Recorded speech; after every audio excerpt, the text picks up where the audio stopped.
Hojii tajaajila lammummaa kallattii muummee ministeeraa Dr. Abiy Ahmed ka'aniini waggoottan 5 darban hojjetamuun bu'aan hedduun galmaa'eera. Hojii fakkeenyummaa kun ammoo jiruu fi jireenya lammiilee hedduus jijjiiraa jira. Akka Oromiyaattis hojiin buusaa gonfaan hojii bal'aatu hojjetamaa jira. Godina Baalee magaalaa Roobeettis hojii tajaajila lammummaatiin deeggarsa qarshii miiliyoona 5 olitti tilmaamamu haadholii daa'imman abbaa hin qabne guddisanii fi kennamuu isaatiin agarsiistudha. Namoonni deeggarsa argatanis dhaabbata deeggarsa kana isaaniif kenne galateeffachuun waan argatan kanatti hojjetanii jiruu fi jireenya isaanii fooyyeffachuuf qophii ta'uudha dubbatu. Waan uffattan qabdan moo hin qabdan jedhanii waan ijoolleen irra ciiftu hin qabdan moo hin qabdan jedhanii laalanii birdilibsii nuu bitanii firaasha nuu bitanii har'a ammoo kasan caaluu dhugaa rabbii kunoo anaallee horii sa'a faranjii tokko ka rimaya ulfaatee dhaluu ka'ee akkasitti fuudhaniitiin innaa kennan. Gizee mara qarqaarsa bichaan irra deeggatina ofii keessanii uftaati dalagadhaa jedhanii bakka suuqii nu banuudhaan nyaata waggaa tokko meeshaa suuqii waan garagaraa jedhanii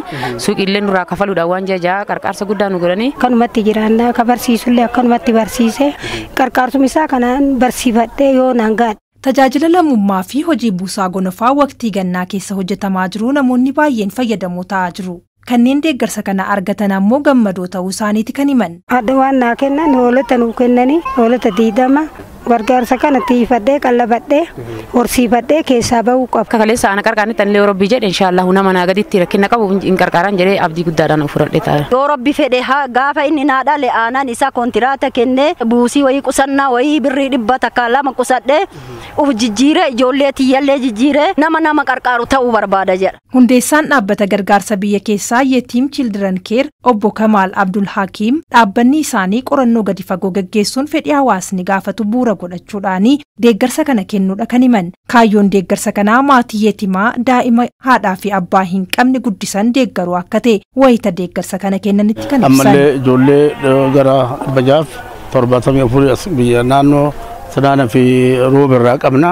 San keessa Hasanee kan jedhamu kun dirjita waliin hojjennu kun ijoollee 200 sponsora qabameedhaan gargaara dhaabbatumaan.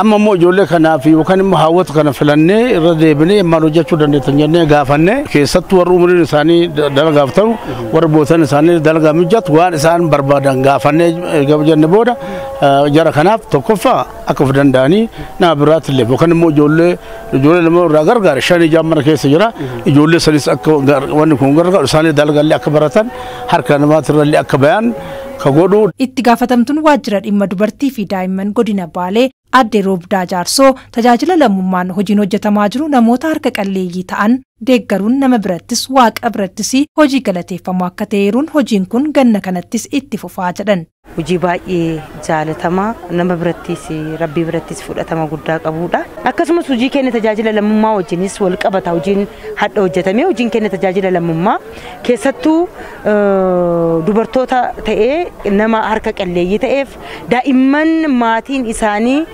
harka qalleeyyii ta'eef baay'ee deeggarsa garagaraatu godhama. Kana keessatti hadha wanni asitti godhame kun yoo xiqqaate hundi isaaniitu daa'immanis ta'ee maatiin isaanii warra harka qalleeyyiitiif godhame jechuudha.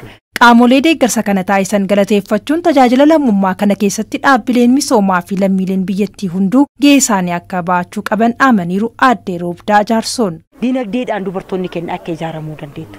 Akka ammoo daa'imman isaanii kun barnootaan baratanii dinagdeedhaan is ubutubanii uf duratti akka isaan gargaaramurraa bayanii akka nama gargaaruu danda'an.